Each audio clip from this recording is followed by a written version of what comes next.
चाहे आपके पास किसी भी तरह का टेंशन हो, उसे जरूर दूर करें।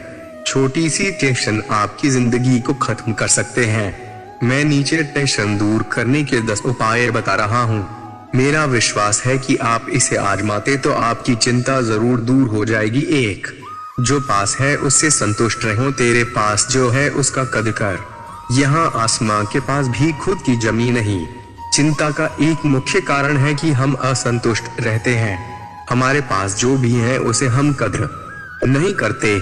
जो दूसरों के पास है उसे देखते रहते हैं, उसे प्राप्त करने के लिए चिंता करने लगता है।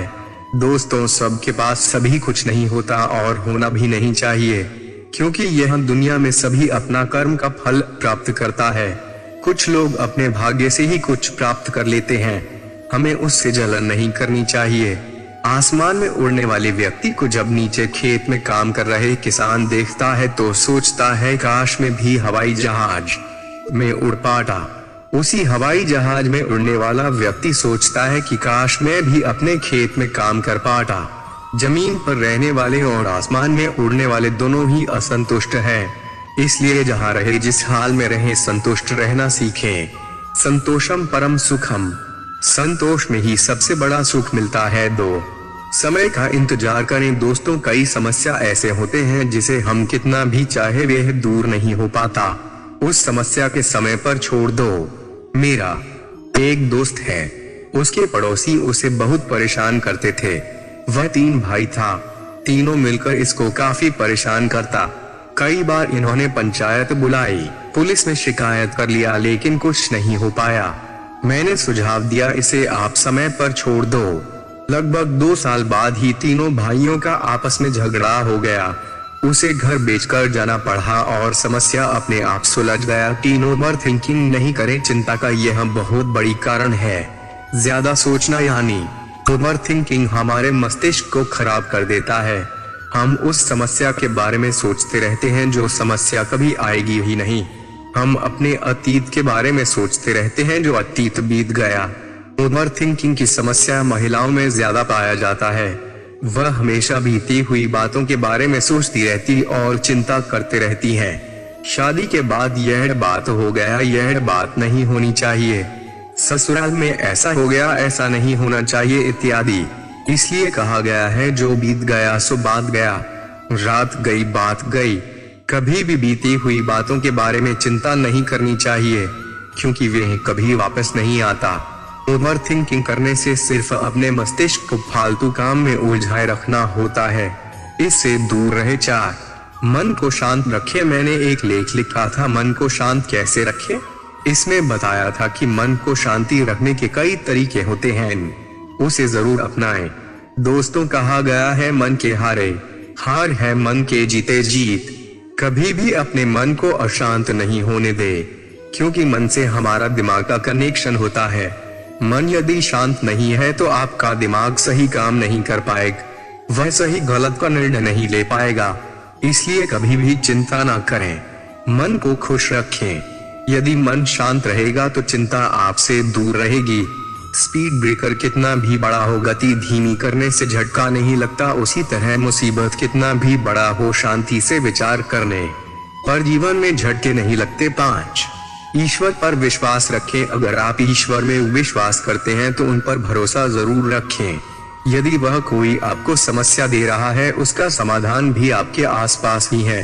कहा गया है ईश्वर उसी व्यक्ति को समस्या देता है जो समाधान करने के लायक होता है। इसलिए समस्या देखकर घबराए नहीं।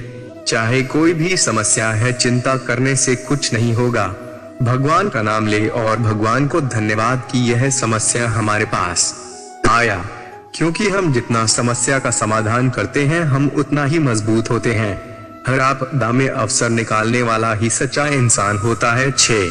समस्या पहचाने और उपाय सोचें। पहले आप समस्या के पहचाने। आखिर ऐसा कौन सा समस्या है जो आपके चिंता का कारण है। कई बार होता है कि हम समस्या को ही नहीं पहचान पाते हैं। जैसे मान ले कि आपको घर बनाना है, आपके पास पैसा नहीं है, इसलिए आपको एक दूसरा जमीन बेचना है। वह जमीन के पैसे से आपको घर बनाना है। आप यदि घर की चिंता करते रहते हैं कि घर कैसे बनेगा, तो यह आपका समस्या सही नहीं है, क्योंकि समस्या आपका जमीन बिकने की है। यदि जमीन बिक जाएगा और पैसा आ जाएगा, घर तो अपने आप बन जाएगा। मंजिल तो मौत है, सफर का मजा लो। यदि आपके पास एक से अधिक समस्या है और सबकी चिंता आप करते हैं, जो समस्या पहले आ रही है उसे दूर करें, उसके बाद जो समस्या आएगी उसे दूर करने के बारे में बाद में सोचेंगे। साथ माया मोह का त्याग करें। कई बुजुर्ग के पास चिंता की लाइन लगी रहती है। मेरे बेटा को अच्छा मकान नहीं है, मेरे पोता को नौकरी नहीं लगी, मेरी पोती की शादी नहीं हुई है, और न जाने किस किस बारे में चिंता करते रहते हैं। बुजुर्ग यदि अपना चिंता दूर करना चाहते हैं तो वे अपना माया मोह का त्याग कर दे। अब अंतिम समय में वे चाहकर भी कुछ नहीं कर सकते। ना पोता को नौकरी दिलवा सकते हैं और ना बेटा को घर बनवा सकते हैं। फिर चिंता किस बात की? जब हम अपने सारी उम्र में बच्चे या अपने परिवार के लिए जो कर पाए उससे हम संतुष्ट नहीं हैं, तो अब हम उसके लिए क्या कर सकते हैं? हमारे करने से उसे कितना काम आएगा?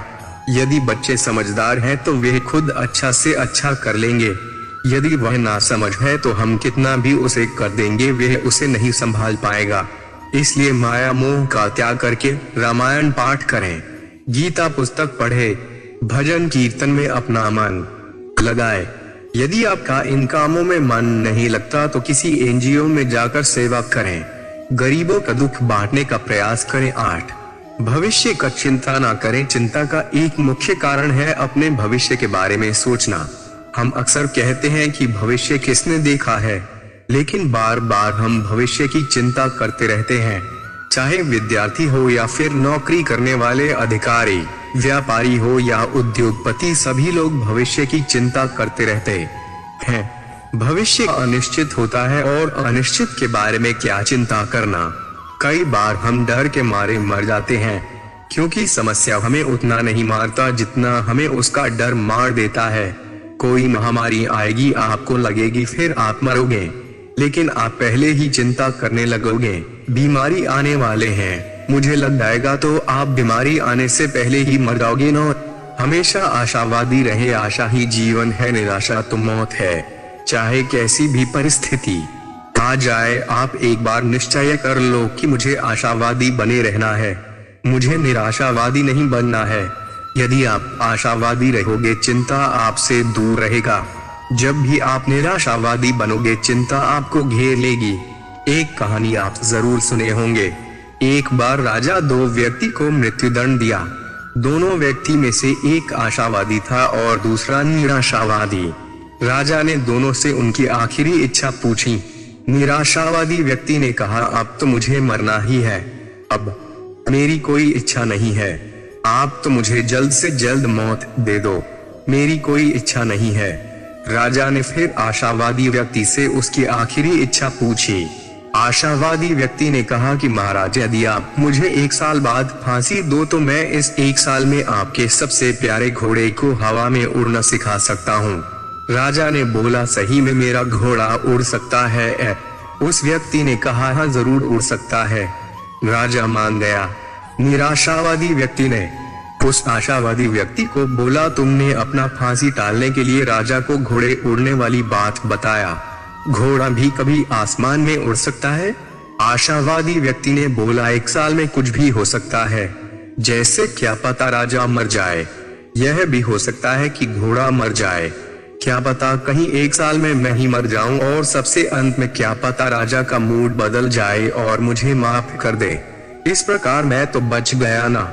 इसलिए हमेशा आशावादी बन रहे। 10 कम बोलिए। जितना ज्यादा बोलोगे उतना ही चिंता करोगे, क्योंकि सभी समस्या का जड़ ज्यादा बोलना है। आजकल आप देखते होंगे किसी फिल्म स्टार या किसी नेता ने किसी के बारे में कुछ गलत बोल दिया, जिसके विरुद्ध बोला उसने कोर्ट में मानहानि का दावा कर दिया। बोलने वाला चिंता में आ गया। इसलिए जितना हो सके कम बोलना चाहिए, जहां आवश्यक हो और जितना आवश्यक हो उतना ही बोलें। आज के समय में किसी से बहस करने का प्रयास न करें, क्योंकि यदि आप बहस में जीत भी जाओगे तो अगले वाले से आपका मनमुटाव या दुश्मनी हो जाएगा, जो आपकी चिंता का कारण बन सकता है। आप कभी किसी जनाश्रम में जाकर देखें, सभी जैन धर्मावलंबी मुंह पर एक सफेद पट्टी बांधे रखते हैं। जैन मुनि द्वारा कहा गया है कि दुनिया में जितने भी चिंता, लड़ाई झगड़ा का जड़ है वे हमारी जीभ। हम अपने जीभ को अपने बस में कर ले और कम बोले तो आधी से ज्यादा समस्या दुनिया से खत्म हो जाएगा। कम बोलने से फायदा काफी है, इसलिए हमेशा कम बोलना चाहिए।